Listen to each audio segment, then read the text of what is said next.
You've worked really hard to build your business and wealth. Do not wait until misfortune happens to ensure that your business or family structure protects your business and wealth.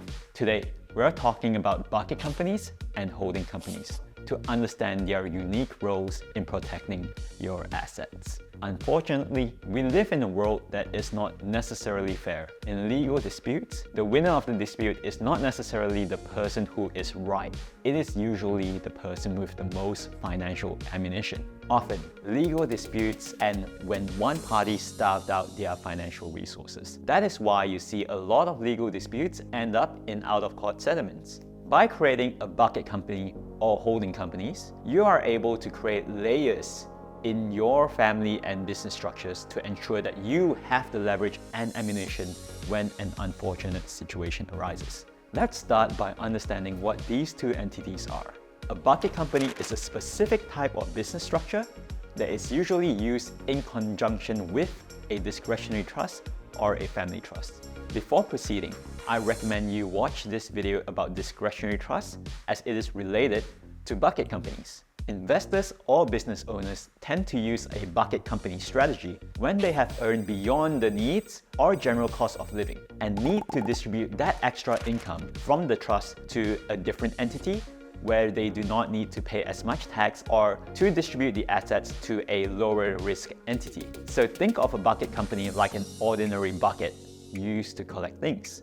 Basically, how it works is that the discretionary trust distributes its excess income to the bucket company after the individual beneficiaries have received their distributions up to the point where further distributions would push them into higher tax brackets. The bucket company then pays tax on the income it's received at the corporate tax rate of either 25% or 30%, depending on the base rate entity test. The base rate entity test is a test to see if the company actively conducts in business or just holds passive investments.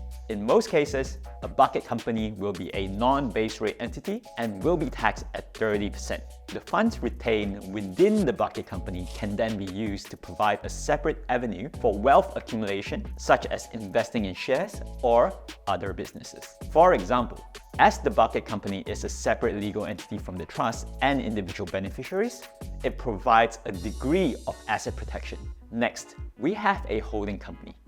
Business owners typically set up holding companies to buy and hold all the shares and assets of one or more of their subsidiary companies. So, the holding company isn't involved in the daily business grind.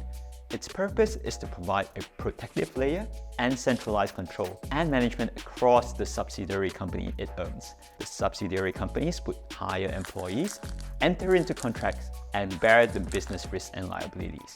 When establishing a holding company, the general objective is to have all the assets transferred to that company. This way, the operating company can continue its business operations without exposing valuable assets to creditor claims and other liability risks. By separating the business assets from the management obligations to one or more entities, it minimizes the risk of losing all your valuable assets in one instance. So now, we understand the core differences between these two structures. But why would you choose one business structure over the other? The bucket company strategy is ideal for those who run their business from a trust and are looking to cap their tax rate at a certain percentage and want to push their assets into a separate legal entity for asset protection. Meanwhile, the holding company is perfect for ambitious entrepreneurs seeking advanced strategies to grow and start new subsidiary companies and new different models. Remember, no business structure is invulnerable. It's just a matter of the level of protection it provides. Reach out to an accountant to find the right strategy for your unique business goals. Keep kicking them.